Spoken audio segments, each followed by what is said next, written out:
네, 반갑습니다. 부동산 전망하는 남자 골든마우스 인사드립니다. 부동산 시장에서나 증권 시장에서나 투자 시장에서요, 요즘 같을 때는 러시아의 푸틴 같은 경우는 굉장히 원망할 거예요. 저 또한 러시아 우크라이나 사태 이후 급격하게 물가 상승률이 기름을 부은 듯이 헐헐 날아가고 있으면서 경제 성장률 같은 경우도 지속적으로 저성장이 되는 상태에서요, 최근 투자 시장 같은 경우는 급격히 냉각하고 있습니다. 증시 같은 경우는 말할 것도 없고요. 부동산 시장 같은 경우도 그동안 상승을 이끌었던 저금리 같은 경우가, 부동산에 보약으로 작용했던 저금리가 지금은 도구로 적용하면서 급격하게 상승을 하면서 도구로 작용하고 있다고 할 수 있는데요. 오늘 새벽 미국 연준에서는 28년 만에 최대 폭인 0.75포인트, 빅스텝도 아니고 자이언트 스텝이라고 하는데요, 금리 인상을 결정을 했습니다. 금리 발표 직후에 7월 FOMC에서 금리를 0.5포인트나 0.75포인트 또다시 올릴 수 있다며 인상폭에 대해 충분히 여지를 남겨두고 있는데요. 그만큼 물가가 가파르게 오르면서 금리 인상이 올라가는 게 아니라 너무 급하게 올라가는 게 문제가 되고 있습니다. 우리나라 같은 경우도 경제 성장 기반 같은 경우가 90년도에는 고성장이라고 하면 지금은 저성장이라고 할 수 있죠. 기본적으로 90년대에서는 7%대, 2000년도에서는 4.7%, 2011년도에서 15년도에는 3%, 16년도부터는 3%가 깨지면서 2021년도까지 2.4% 저성장을 하고 있는데요. 이러한 상태에서 물가 같은 경우는 그만큼 저물가였지만, 최근 들어서 러시아 우크라이나 사태가 아직까지도 끝나지 않는 그러한 상태에서 물가 상승률이 확대폭이 점점 올라가면서 성장세는 약화되고 있으면서 경제 상황 자체는 좋지 않은 영향이라고 할 수 있습니다. 그렇기 때문에 지금 바로 영향을 받고 있는 것은 가장 빠른 시장이라고 할 수 있는 주식시장은 지금 급락세를 면치 못하고 있고요. 부동산 같은 경우도 심리들이 많이 위축되면서 전국적으로 아파트 주간 변동률을 봐도요, 소폭이지만 하락세를 지속하고 있다고도 할 수 있습니다. 주요국 잠재 성장률 추이들을 봐도요, 우리나라 같은 경우가, 우리나라도 선진국으로 진입한 상태에서 저성장이 이어지는 상태예요. 거기다가 가장 중요한 게 최근에는 물가 상승률 추이라고 할 수 있는데요. 최근 들어서 제가 가장 정확하게 중요하게 따져봐야 될 지표 같은 경우가 물가 상승률이라고 했습니다. 기획재정부에서 발표한 자료들을 보면, 주요국 물가 상승률 추이들을 보면요, 가장 높은 게 OECD 평균으로 해서요, 88년 이후 최고치를 달리면서 9.2%입니다. 미국 같은 경우가 자이언트 스텝을 했던 게 8.6% 물가 상승률이고요. 유로가 97년 이후 최고치인 7.4%, 우리나라도 5.4% 물가 상승률이 가팔라지고 있는 상태입니다. 그렇기 때문에 물가를 잡기 위해서 기준금리를 너도나도 지금 올리고 있는 상태라고 할 수 있는데요. 미국이 자이언트 스텝을 발표를 한 상태에서는요, 우리나라 기준금리 같은 경우도 또 올라갈 수밖에 없는데요. 우리나라 금리 같은 경우도 기본 0.25포인트만큼 올라가고 내려갔는데, 그거보다는 지금 나오는 전망들이 역전현상을, 미국과 금리 역전현상을 막기 위해서 우리나라도 빅스텝을 하는 게 유력하다는 그런 기사들도 많이 따르고 있는데요. 지금처럼 물가가 지속적으로 올라가고 경제 성장률이 나빠지다 보니까 주식시장뿐만 아니라 부동산 시장도 근심이 더욱 많아질 수밖에 없습니다. 부동산 시장 같은 경우도 금리가 올라간다고 하면은 그만큼 주택을 구입했을 때 은행에 대출을 많이 일으키지 않은 사람들은 상관이 없겠죠. 현찰부자들은 상관없겠지만, 대부분 부동산을 구입할 때 은행에 대한 레버리지 효과로 대출들을 많이 끼고 있는 그러한 지금 상황이라고 할 수 있습니다. 이런 상태에서 미국뿐만 아니라 우리나라 금리 같은 경우도 계속 지속적으로 올라가는 게 문제가 아니라 너무 급하게 올라가다 보니까 이자 부담도 커질 수밖에 없습니다. 이러다 보니까 새로운 정부에서도 경제정책 방향을 발표를 했습니다. 기획재정부 자료인데요. 새 정부 경제정책 방향을 보면 4대 정책 방향, 민간 중심, 체질 개선, 미래 대비 선도 경제, 함께하는 행복 경제, 이 중에서 당면한 현안 대응을 보면 민생 안정이 굉장히 가장 중요한 이슈로 떠오를 수밖에 없는데요. 리스크 관리와 민생 안정 중에 부동산 부분에 대해서 한번 살펴보도록 하겠습니다. 민생 안정 부분 중에 부동산 시장 정상화를 보면요. 부동산 시장 같은 경우를 안정화시키기 위해서는 전체적으로 공급 확대가 계속 지속적으로 나와야 되면 시그널 자체도 계속 주어야 된다는 말씀 드렸는데, 부동산 시장 중에 가장 급한 것 같은 경우는 전월세 시장 같은 경우가 계약갱신 청구권이 이제 곧 도래가 되기 때문에 기존에 5%로 묶어놨던 게 신규로 다시 풀리면서 전세 시장 같은 경우는 그동안 3중 가격이라고 했습니다. 5% 상한으로 묶은 계약갱신 매물과 또한 기존에 신규로 했던 가격과 또한 계약갱신 쓰지 않은 그러한 세 가지의 가격이 3중 가격으로 이루어졌다고 할 수 있는데, 이런 게 계약갱신을 한번 사용하고 더 이상 사용하지 못하는 그러한 전세 가격들이 나오면서 8월부터는 부동산 가격 중에 부동산 전세 가격이 심상치 않은 그러한 지금 최근 상황이라고 할 수 있는데요. 전월세 시장 안정화를 보면 뾰족한 수는 좀 없다고 볼 수 있습니다. 발표 자료들을 먼저 말씀드려보면 건설형 공공임대 3만호, 매입임대형 1만호, 전세임대 약 2만호를 적기에 공급한다는 발표를 했습니다. 그렇지만 부동산이라는 게 빵 찍어내듯이 바로바로 만들어낼 수 있는 게 아니라고 말씀드렸잖아요. 그렇기 때문에 지금 8월이면 당장 급한 상황에서 임대 매물 같은 경우가 많이 나올 수 있는 그러한 대책들은 원칙적으로는 공급이 확대되기 전까지는 쉽지는 않은 상황인데요.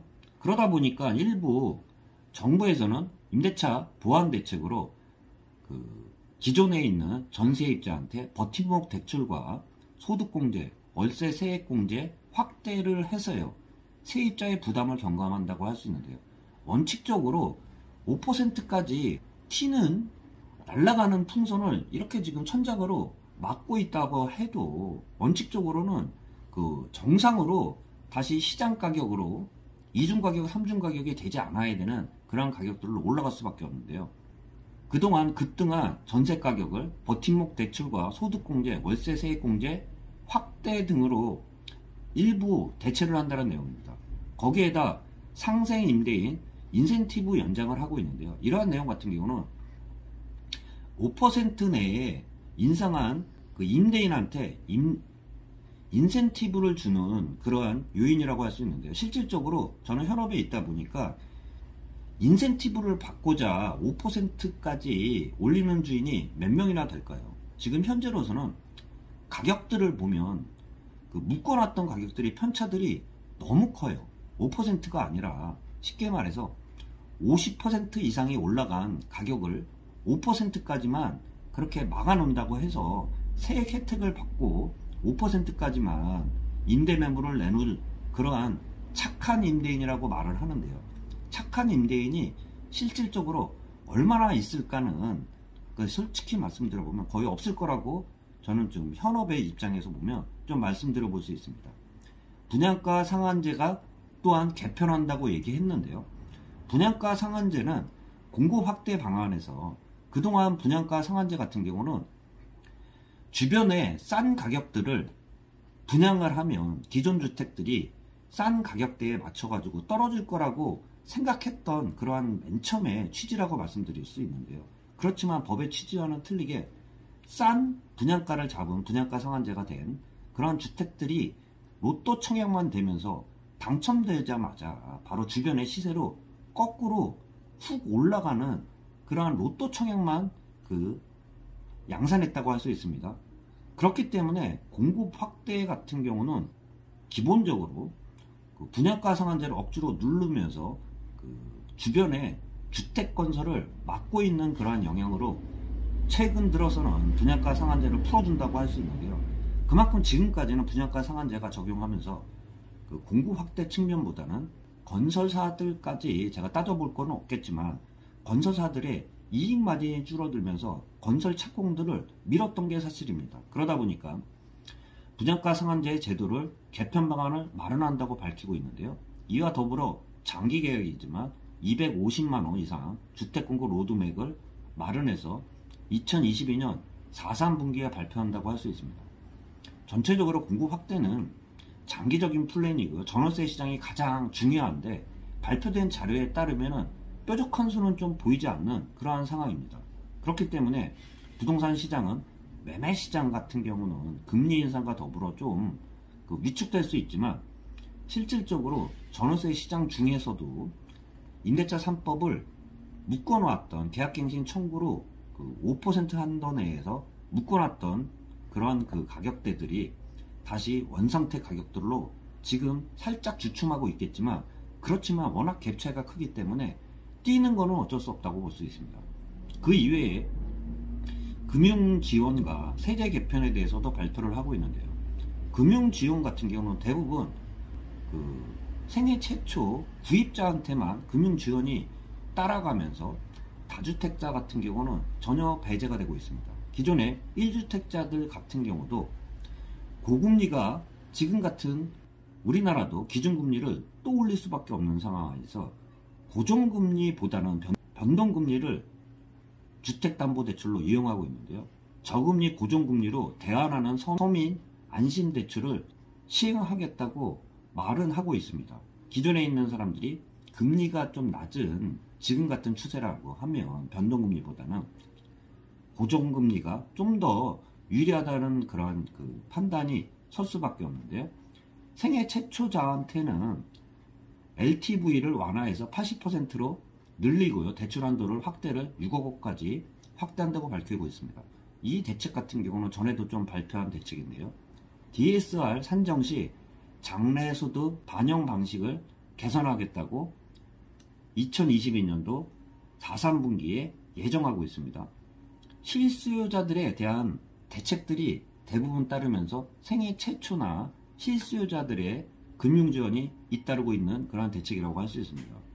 그 중에 기존주택 같은 경우는 더더욱 똘똘한 한 채로 몰릴 수밖에 없는 그러한 세제 개편이 다시 방안이 나왔다고 할 수 있습니다.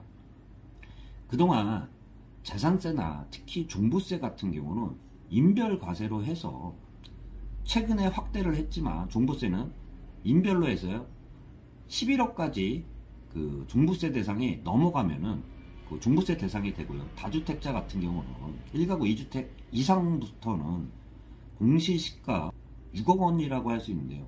그만큼 똘똘한 한 채가 유리한 세제 개편이라고도 할 수 있습니다. 최근에 발표된 자료들을 보면 다주택자 양도세 중과 한시 배제는 발표를 했죠. 새 정부 시행과 함께 1년 유예를 했습니다. 거기다가 일시적으로 2주택자야 처분기한을 1년에서 2년까지 확대했다는 그러한 내용도 제가 전에 영상에 말씀드렸는데요. 새롭게 포함된 거를 보면 보유세 부담 경감 방안, 보완 대책들을 보면요. 기존의 1가구 1주택 공정시장가액 비율을 하향하면서 60%에서 45%로 낮춘다는 내용입니다. 종부세 대상 같은 경우도요. 종부세 같은 경우도 공정시장가액 비율 하향을 조정하고 있습니다. 100%에서 60%로 낮추면서 특히 1가구 1주택 똘똘한 한 채 같은 경우는 특별공제를 3억 원까지 2022년도 한시 도입한다고 발표를 하면서 기존에 종부세 대상이 11억이었지만 거기다가 플러스 특별공제 3억 원까지 포함돼 14억까지 종부세 대상이 되지 않는다고 할 수 있습니다. 그만큼 똘똘한 한 채 같은 경우가 똘똘한 한 채 선호도는 더욱 높아질 수밖에 없는데요. 단지 좀 말씀드려본 게 1가구 다주택자 가구수 개념이 아니라 총액 개념이라고 할 수 있는데요. 대표적으로 말하는 게 수도권이나 서울 지역에 13억짜리 집을 한 채 갖고 있는 사람과 요번에 발표된 그 결과 지방이나 또한 여러 채 갖고 있는 금액이 높지 않은 그 지방이나 여러 채 갖고 있는 다주택자들 같은 경우는 세제 개편에 도움이 하나도 없다고도 할 수 있습니다. 6억 원까지예요. 3억짜리, 4억짜리, 7억밖에 안 되지만 그분들은 종부세 대상이 되면서 똘똘한 한 채를 갖고 있는 종부세가 부과가 되지 않는 그러한 형평성 문제는 더욱더 따를 수밖에 없으면서 추후에도 주택수 대비가 아니라 총액가액으로 종부세 대상도 나와야 된다는 말씀까지 좀 드려볼 수 있습니다. 거기에 맞춰서 종부세 관련 고령, 장기 보유 납부도 유예를 합니다.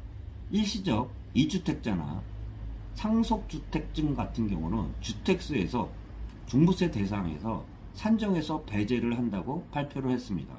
세율 인하 및 보유세 개편 정부안 확정을 2022년도 7월에 발표를 한다고 했는데요. 지금처럼 좀 말씀드린 게 우리나라 같은 경우가 저성장인 상황이 계속 지속되면서 물가가 워낙 급하게 올라갔습니다. 그러다 보니까 기준금리를 올릴 수밖에 없는 그러한 상황 하에서 우리나라 경제 상황에 대해서 긴급대책을 마련하고 있다고 좀 말씀드릴 수 있는데요. 오늘 발표된 최근 우리나라뿐만 아니라 세계 경제가 고물가로 지금 난리가 난 상태에서 새 정부 경제정책 방향과 그 중에서도 민생 안정 중에 부동산 시장 정상화 방안에 대해서 좀 여러분들한테 말씀드렸습니다. 참고하시길 바라면서 영상 마치도록 하겠습니다. 골든마우스였습니다.